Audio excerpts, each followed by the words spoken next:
Ош ТВда жаңылыктар маалымат программасынын кечки толукталган чыгарылышы. Аны мен Зайырбек Чуманалиев тааныштырам. Кутмандуу кечиңиздер менен.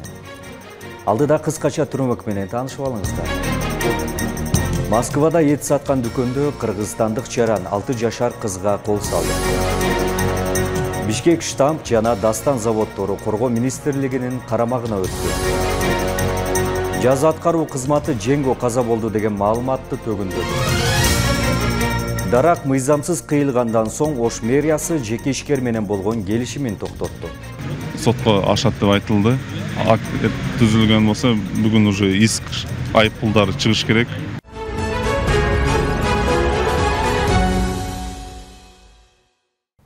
Москвада эт саткан дүкөндө кыргызстандык жаран 6 жашар кызга кол салды. Ал анын мойнун сындырам деп кыйкырган айтылууда. Шот телеграм каналы билдиргендей, кыз атасы жана апасы менен бирге эт сатып алуу үчүн Новочеркасский бульварына барган. Алардын жанынан бейтаныш адам өтүп бара жатып, күтүлбөгөн жерден баланы желкесинен кармап өлтүрөм деп коркуткан. Атасы аны дароо жерге көтөрүп жыккан. Күзөтчүлөр жардамга чуркап барып, полиция келгенге чейин чогуу кармап турушкан. Кол салган адам 43 жаштагы Жеңиш Токтосунов болуп чыкты. Москвага 2 жума мурда барган. Ал психологиялык жардамга муктаж болгондуктан тез жардам чакырып, аны ооруканага жаткырышты. Учурда текшерүү жүрүп жатат. Ооруканадан кыздын желкеси көгөлө болгону аныкталды. Азыр анын абалы жакшы. Кыргызстандагы грек-рим күрөшү федерациясынын вице-президенти Ахрор Иминов кайра камакка алынды. Аны 1-май райондук соту тастыктаганын бир катар маалымат булактары жазды. Маалым болгондой, кайра камоо чечими УКМКнын тергөөчүсү берген арыздын негизинде өткөн жылдын 30 декабрында чыккан. Ахрор Иминовду УКМК Кримтөөл Камчы Көлбаевдин кылмыштуу тобун каржылап турган деген шек менен 11 октябрда камакка алган. 23 ноябрда тергөө аяктаганга чейин эч жака чыкпоо тил катынын негизинде 1-май райондук соту үй камагына чыгарган. Ысык Көл облусунун Төп районунда ишкердин үйүнө ууруга кирип, аны тоноп кеткендер кармалды. Бул тууралуу ИИМдин маалымат кызматы кабарлады. Билдирмеге караганда окуя Төп районунда 31 декабрда таңкы саат 5 чамасында болгон. Милициянын версиясы боюнча бет капчан 2 адам курал көтөрүп, терезеден кирип, акча талап кылып, алгач аялды сабай баштаган. Ошол учурда бөлмөгө кирип келген жолдошун темир буюм менен башка чаап байлап коюшкан. Анан аялы менен жаш баласына бычак кезеп коркуткан. Натыйжада 120 000 сомун, телефондорун алып кетишкен. Чоң Алай районунда мал уурдоого шектүү кармалды. Бул тууралуу Ош облустук ички иштер башкармалыгынын басма сөз кызматы кабарлады. Ошол жылдын 2 январында райондук ички иштер бөлүмүнө арыз түшкөн. Андан белгилүү болгондой, өткөн жылдын июль айында Ачык суу жайлоосунан 1971 жылы туулган жарандын 2 уyu жоголгон. Таап алам деген үмүт менен ушул кезге чейин издөө салып келген. Айласы түгөнгөндө милицияга кайрылууну туура тапкан. Арыз каттоого алынып, кылмыш жаза кодексинин 205 беренеси уурдоо менен иш ачылган. Иликтөө иштеринин натыйжасында 2002 жылы туулган жаран кармалып, камакка алынган. Тергөөдөн алынган маалыматтарга караганда, шектүү изделип жаткан 2 уйду 11 июлда досунун портерине жүктөп барып, Ош шаарындагы ашкана иштеткен тууганына 93 000 сомго саткан. Буга далил катары ашкана ээси мал сойдурган касапканадан уйлардын биркасы табылган. Шектүү баш аягы 7 уй уурдап, анын баарын айтылган ашкана иштеткен тууганына өткөрүп турган. Тергөө андан ары уланып жатканы айтылды. Бишкек штамп жана Дастан заводдору Коргоо министрлигинин карамагына өттү. Төрага Акылбек Жапаров кол койгон токтом министрлер кабинетинин сайтына жарыяланды. Эске салсак, ага чейин мамлекеттик мүлк фондунун карамагында болуп келген Кыргыз Телеком, Евразия Сактык банкы, Альфа Телеком, Дастан ишканалары 2023 жылдын 12 майында санариптик өнүктүрүү министрлигине өткөрүлгөн. Ал эми Бишкек штамп заводу экономика жана коммерция министрлигинин карамагында болгон. Дастан ишканасы 1956 жылы Физ Прибор деген ат менен ачылган. 1975 жылы Кыргыз ССРнин 50 жылдык атындагы шайман жасоочу заводу болуп өзгөртүлгөн. 1993 жылдан тарта Дастан трансулуттук корпорациясы болуп келет. Ишканада медициналык, аскердик жабдуулар, электр жылытуучу жабдуулары сыяктуу буюм тайымдар чыгат. Бишкек штамп заводу 1941 жылдан тарта иштеп келет. Негизги өндүрүшү курал-жарак октары. 2023 жылы видео байкоо камераларынын жардамы менен 800дөн ашык кылмышкер кармалып, анын ичинен 100дөн ашыгы Интерпол аркылуу издөөгө алынган. Бул тууралуу Ички иштер министрлигинин басма сөз кызматы билдирди. Ошондой эле 3000ге жакын кылмыштын бети ачылып, 150ге жакын дайынсыз чогулгондордун өздүгү такталып, 200ге жакын мушташ токтотулган. Коомдук жайларда 3000ге чукул видео камера орнотулган. Өлкөдөгү бардык аймакта криминогендик кырдаал онлайн режиминде бирдиктүү ыкчам башкаруу борбору аркылуу 24 саат бою 7 күн көзөмөлгө алынат. 100дөн ашык камера адамды жүзүнөн таануучу системага туташтырылган. Ал эми ички иштер органдарынын аймактык бөлүмдөрүнүн ичинде нөөмөттүк бөлүктөр жана убактылуу кармоочу жайларында 300дөн ашык камера менен көзөмөлгө алынып турат. Учурда жергиликтүү бийлик органдар менен бирдикте дагы 100дөгөн видео камераларды орнотуу мерчемделүүдө. Женгөк айманаты менен таанымал Кримтөбөл Кадырбек Досонов тирүү. Бул тууралуу жаза аткаруу кызматы кабарлады. Буга чейин социалдык тармактарда Досонов абакта каза болгону тууралуу маалымат тараган. Бул кептер коомчулукта талкууга жем таштаган. Анткен менен буга чейин да түрмөлөрдө криминал аралашкан жаңжалдар, адам өлүү менен аяктаган окуялар жүз берген.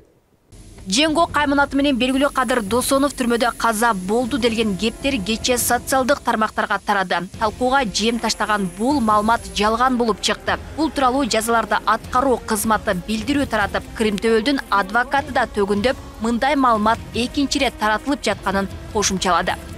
Досонов боюнча маалымат туура эмес. Ал азыркы учурда 21 мекемеде отурат. Ал маалымат уже экинчи ирет чыгат андай маңызы менен, бирок ким чыгарат, эмне себептен чыгарат, бизде шектер бар. Аны эми текшерип анан айтабыз го. Ким кылат, эмне кылат, эмне себептен кылат. Азыр ал боюнча айта албайбыз. Учурда Кадырбек Досонов Бишкектеги номер 1 тергөө абагында. Ага козголгон кылмыш иши тергелип, сотко өткөнү айтылды. Бул сыяктуу фейк маалыматтарды жайылтып, коомчулуктун бүйүрүн кызыткан жалган маалымат тараткандар акыркы учурда көп кездешүүдө. Бул багытта мыйзам да күчүндө. Анда кылмыш жоопкерчилигине тартууга жол берилбейт. Айып пул салуу менен гана чектелет. Мына 2021 жылы кабыл алган жаңы биздин кылмыш жаза кодексте жаза каралган эмес. Бул жерде чын айтканда менин жеке оюм бул чийки болуп калган деп мен эсептейм. Ошол себептен азыр мына интернет сайттарда, ар кандай сайттардачы каалаганча бирөөнү жамандап, жалгандарды сүйлөп, ошого таркатып жүрөт. Буга жанагы кылмыш жоопкерчилиги каралган эмес, тек гана жанагы жарандык тартипте, анан административдик укук бузуулар жөнүндө гана жаза гана колдонуп атат да. Анткен мен буга чейин да түрмөлөрдө криминал аралашкан жаңжалдар, адам өлүмү менен аяктаган окуялар жүз берген. Мындан 2 жыл мурда Дөөчөн кыз аттыккан Кримтөбөл тергөө абагында киши колду болуп өлтүрүлгөн. Бул окуялар абактагы коопсуздуктун сакталбаганынын далили дешет. Мындай болбош керек. Тем более түрмөгө изоляция болгон жерде андай болбош керек. Анан 30-дан 40-тан камалып турган жерде ар кандай болушу мүмкүн. Жанагы бир камерага 20 адамды камап кое турган болсо таасир этет. Анын ар бирин көзөмөлдөй албайсың, агасы технический нерсе да жок. Ошон үчүн влиять этет. Ал бир айтып атпайм, бир күндө болбойт. Аны утур жаңы түрмөлөрдү салып оңдогондо ошондой дайым наблюдение, под наблюдением болуш керек. Алардын сүйлөшкөнүнө чейин, эмне деп атышат, ошого чейин кароодо туруш керек да. Багыттар менен жалыптар келет. Ошол өзүн өзү өлтүрүүгө апарган суицид маселелери боюнча, мисалга мурдагы жылы СИЗОдо деле бир топ ошондой факттар катталган болчу. Биз балдар менен сүйлөссөк, көбүнчө ошо тергөө амалдарына, соттук процесстерге нааразычылык менен кайрылышкан да. Ал эми жашоо шарттары боюнча андай суицидке барган учурлар катталган эмес. Түрмөлөр кылмыштуу топтордун таасир талашынын чордонуна айланганы жашыруун эмес. Алар абакта олтуруп сырткы чөйрөгө таасирин тийгизип турат. Мындан улам эксперттер темир тор артында жаткандарды тартипке салган реформа керектигин белгилешет. Проблема оор. Анан жанагы Дөөчөн кыз өлдү, тиги өлдү деген бул ал өздөрүнүн ошондой уткаларын учура беришет. Коомчулукту будуражать этиш үчүн, же бир кандайдыр таасир этиш үчүн ошондой кыла берет. Мисалы үчүн түрмөдө жатып алып эле сырттагы элдерди алдап коюп атпайбы, мошенничество. Ал эмнеден болуп атат? Түрмөлөрдө негизи жанагындай связь деген болбош керек. Мен кээде таң калчу элем, мен тергөөчү болуп иштеп жүргөндө деле кабинетин биз СИЗОлорго, тияк бияка колонияларга киргенде биздин бардыгыбызды тапшырып коюп киребиз да. Тиги кабинетте отурсаң түрмөдөн чалышты, гражданин начальник эмне мени сурабай атасың депчи. Ошон үчүн ошолордун баарын бөгөт коюш керек. Буга чейин УКМК төрагасы Кымчыбек Ташиев бул жылы дагы уюшкан кылмыштуу топторго каршы күрөш уланарын, эми абактар тартипке салынарын эскерткен. Бардыгыбыз акыл эс менен ушуну түшүнүшүбүз керек. Эч кандай ошол жанагы вор закон, положение, смотрящий жана башка деген сөздөр колдонулбайт. Андайлар болбойт бизде. Эркиндик деле эмес. Ошол түрмөнүн ичтеринде дагы будем наводить порядка. Ошондуктан урматтуу укук коргоо органдарынын кызматкерлери 2024-тү дагы ушундай бир жакшы результаттар менен алып барышыбыз керек. Эске салсак, Кадыр Досонов былтыр Ош шаарында уюшкан кылмыштуу топтун 2 мүчөсүн сабоого байланыштуу кармалган. Алардын бири алган жаратынан каза болсо, экинчиси бутунан оор жаракат алып ооруканага жеткирилген. Кадырбек Досонов буга чейин оор беренелер менен айыпталып, бир нече жолу кесилип, кайра эркиндикке чыккан. Алмагүл Эркебай кызы, Шахрух Иминжанов, Ош ТВ.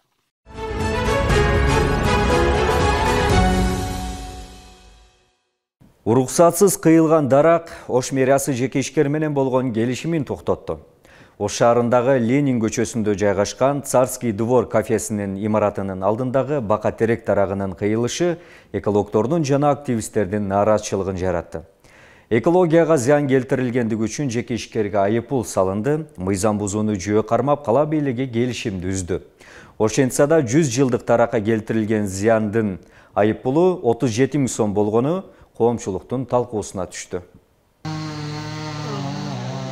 Кечээ Ош шаарындагы Ленин көчөсүндө жайгашкан Царский двор кафеси имаратынын алдындагы даракты уруксатсыз кыюуга киришкен. Анын тасмасы дароо эле социалдык тармактарга жүктөлүп, экологияга болгон мамиле нааразычылыктарды жаратты. Айрымдары аталган бизнеске байкот жарыялайм деген пикирлерин жаадырышты. Мындан улам учурунда аймактык башкармалыктын кызматкерлери келип, кыюу иштерин токтотушкан. Арасынан кыйып салды, анан кече келдик комиссия менен келип ушул жерине көрүп, кече актар түзгөнбүз. Акт түзүп, актан кийин сотко ашат деп айтылды. Акт түзүлгөн болсо, бүгүн уже иск айыппулдары чыгыш керек. Экологиялык көйгөй актуалдуу болуп турганда бизнес жана жеке ишкерлик жүргүзүүдө жаратылышка аяр мамиле жасалышы керек. Активисттер жана экологдор ушул сыяктуу көмүскө кыйылган дарактардын санын кыскартып, башкаларга сабак болушу үчүн мыйзам ченемдүү чара көрүүнү талап кылышты. Наваи паркы бар, ошонун уландысы болуп эсептелет. Анан парковый зонанын дарактарын сактайм деген милдеттенме болуш керек да. Мен келишимди көргөнүм жок. Эгерде бул нерсе азыр токтобосо, анда эртең бүрсүгүнү башка дарактардагы биз билбей эле коомчулукка көрүнбөй эле кыйылып калышы мүмкүн да. Эми бул көчөнүн боюнда экен, ошон үчүн эле билинип калды. Мына мисалы азыр мына Царский двордун артында дагы бир дарак кыйылган экен. Ал дарак качан кыйылган эч ким билбейт. Аты аталган жеке ишкер жана Царский двор кафесинин администрациясы өз чындыгыбыз бар дегени менен ачык комментарий бере элек. Лучше не надо беспокоить. Ар жактан чалып атат, по-любому албайт азырчы. По-любому албайт. Ошо иш боюнча азыр мэрияда жүрөт. Ошон үчүн биз эч кандай сиздерге эмес айта албайбыз. Адамдын өмүрүнө зыян келтирбеш үчүн буга чейин канча дарактарды кулаган болдуктачы. Жеке ишкер экотехинспекция кызматынан 15 даракты бутоо боюнча уруксаат алган. Мында кыюуга уруксаат берилген эмес. Мындан улам өсүмдүктөр дүйнөсүнө залал келтиргендиги үчүн 37 000 сом өлчөмүндө айыппул салынып, андан тышкары иш Ош шаардык ички иштер башкармалыгына өткөрүлүп берилди. 37 639 сомдук доону эле өндүрүп тым болбостон тиги жакка чара көрүш керек. Биз мындайча айтканда биз өзүбүздүн компетенцияда ишти жумушту аткардык. Азыр көпчүлүк учурда соцсеттерде жазып атат, бул деген сумма аз. Ошон менен чектелет. Эгер ошол менен эле 30 000 төлөп коюп эле анан башка дарактарда кыя берет. Ошон үчүн биздин укук коргоо органдары деген бар. Биз өзүбүздүн койчу ошол өсүмдүктөргө зыян, дүйнөсүнө зыян келтирилген сумманы эсептеп берип, өзүнүн колдон, өзүнүн компетенциябызга, өзүнүн милдетибизге кирген чараны колдонуп бердик коргоо органдарына. Царский двор кафеси муниципалдык жерде жайгашкан. Айгүл Ахмедова аттуу жеке ишкер жерге жылына 1.748.000 сом ижара акы төлөө менен иштетип келген. Ал үчүн жыл сайын келишим түзүлгөн. Мыйзам бузуу болгондугуна байланыштуу муниципалдык менчик башкармалыгы быйылкы жылга келишим түзүүдөн баш тартты. Ал эми Ош шаарынын мэриясы бүгүндөн тарта Царский двор кафеси менен бир тараптуу келишимди бузду. Анткени булар ошол мыйзамсыз ишке өз алдынча баргандыгы себеп болду. Мэрия мындан аркы келишимди токтотуп, ал жерди баштап калдына келтирип, өзүңөрдүн аракетиңер менен бузуп алгыла деген билдирүүнү жиберди. Экологтор арасында жетилген бир түп дарак 3 адам дем алчу кычкылтек бөлүп чыгарат. Андыктан бир бакты кесүү 3 адамды өлтүрүү менен барабар деген пикирлер айтылып жүрөт. Ошондой эле Ош шаарынын абасы нымдуу эмес, кургак экени маалым. Мында жалбырагы көп дарактар абаны тазалагандан сырткары тонналаган чаңды азайтууга да жардам берет. Роза Акматчан кызы, Адилбек Абдакимов, Ош ТВ. Ош шаарынын аймагы экесеге кеңейет. Калкынын саны да кошулуп 5,5 миллионго жетет. Административдик аймактык реформанын алкагында Төлөйкөн жана Кызыл Кыштак айыл өкмөттөрүнүн аймагы толугу менен Ош шаарына кошулууда. Алгачкы долбоор жергиликтүү кеңештерде каралып, депутаттардын макулдугунан кийин өкмөткө сунушталды. Реформа ишке ашса Ош калаасынын бийлигине айылды шаарга айлантуу жоопкерчилиги жүктөлөт. Факты түрүндө Ош шаарынын аймагында жайгашканы менен кагаз түрүндө Кара Суу районуна караштуу. Дал ушундай анклав түрүндөгү бир нече көчөлөр бар. Алар эки бийликтин тең түрткүнчүгүнө айланып, көңүл сыртында калып, оңдолбой, көңүл бурулбай келген. Быйыл ишке ашырылып жаткан административдик аймактык реформанын алкагында дал ушундай көчөлөр Ош шаарынын аймагына кошулмакчы. Анын артынан Ош шаарынын аймагы дагы бир топ кеңейүүдө. Шаардыктар үчүн маанилүү болгону менен анклавка жайгашып, көңүл бурулбай келген жолдордун сап башында Калинин көчөсү турат. Мындан сырткары коңшу өлкө менен байланыштырган достук чек ара бекетинин айланасы дагы Ош шаарынын босогосу аталганы менен түрткүнчүк абалда көп жылдар бою оңдолбой келген. Учурда жүрүп жаткан административдик аймактык реформа дал ушундай анклавдарды жоюуда. Картада көк түс менен белгиленген Ош шаарынын азыркы аянты жалпы 18.300 гектар. Учурда Ош шаарынын эки тарабынан 19.000 гектарга жакын аянт кошулууда, ал картада сары жана жашыл түстөр менен белгиленген. Ошондо жалпысынан Ош шаарынын аянты 2 эсеге чоңоюуда. Сунушталган долбоордо Кара Суу районунун Төлөйкөн жана Кызыл Кыштак айыл өкмөттөрүнүн аймагы толугу менен Ош шаарына кошулуп жатат. Ал эми Папан жана Нариман айыл өкмөттөрүнүн айрым көчөлөрү шаарга бириктирилет. Мындагы эки айыл өкмөттүн ордуна эки аймактык башкармалык түзүлөт. Деген менен Кызыл Кыштак айыл өкмөтүнүн айрым тургундары Ош шаарына кошулууга каршы пикирде. Азыр бизи эмне коркутуп атат? Бизи коркуткан нерсе то, что азыр бюджеттен бизге өзүбүз каалагандай акча ажыратылбайт деп коркутуп атат. Ал биринчиден. Экинчи маселе 6 миңдан ашык адам азыр жерге учуртка турат. Турак жагында чекке учуртка турат. Ошол биздин адамдар калып кетип, бизде инвалидтер бар. 86-жылдан бери түргөн адамдар бар да, инвалидтарыбыз бар. Ошолар калып кетип, шаардыктарга берсе, эми жакшы иш болбойт деп ойлоп атабыз да. Бизи кызыктырган маселе бюджет и ошо турак жай. Биз ошого действительно каршыбыз. Административдик аймактык реформа ишке ашса, Ош калаасынын аймагы азыркыдан 2 эсе кеңейет. Калктын саны 1,5 миллионго жетет. Ошол эле учурда калаа бийлигине айылды шаарга айлантуу жоопкерчилиги жүктөлөт. Жаңы кошулуп жаткан аймактардын азыркы инфраструктурасын эске алганда бир топ жумуштар аткарылышы керек. Албетте бул бюджетке нагрузка болот. Ал айыл өкмөттөрдөн өткөн. Бирок биз как раз азыр ушул маселе боюнча чогулуп сүйлөшүп чыктык эле да. Мына ал жерде Дыйкан Кыштак Калинин көчөсү бар го. Жолдун акыбалы начар. Анан кийин ал Мамурга көчөсү. Бул бизге карабайт да. Биз быйыл ушул жолдорду дагы алып атабыз. Ушул жолдор бизге өтсө, биз толук кандуу биз местный бюджеттен акча сарптап оңдогонго мүмкүнчүлүгүбүз бар да. Учурдагы долбоорго 3 жергиликтүү кеңештерде тең депутаттар сессияда карап макулдук беришти. Жаңы карта министрлер кабинетине сунушталды. Процесс боюнча жогорку кеңеште каралып, президент кол койгондон кийин гана расмий күчүнө кирет. Эмне үчүн дегенде бул 2 айыл өкмөт шаардын жана айтып аткандай эле коммуналдык кызматтарын пайдаланышат, шаарда эмгектенишет көпчүлүгү, шаарда балдары бала бакчада билим алышат, мектептерде окушат. Шаардын калкы статтаны боюнча 360 миңден ашуун болгон менен, бирок по факту андан көп 500 миңге жакын элди тейлеп, билим берип, ошо кызматтарын көрсөтүп атат, коммуналдык кызматтарды катталган элдин санынан көп колдонуп атышат да. Азыркы Ош шаарынын аймагы 18300 гектарды түзөт. Ага дагы 19000 гектар аянт кошулуусу пландалууда. Ал эми экинчи борбор калаадагы калктын саны расмий түрдө 361 миң адам деп жазылганы менен, коммуналдык кызматтар иш жүзүндө 500 миңге жакын адамды тейлеп келери айтылат. Роза Акматжан кызы, Адилбек Абдакимов, Ош ТВ. 2010 жылдын апрель-июнь окуяларында жабыркагандарга берилүүчү жөлөк пулдун өлчөмү көбөйтүлдү. Бұл тууралуу эмгек, социалдык камсыздоо жана миграция министрлиги билдирди.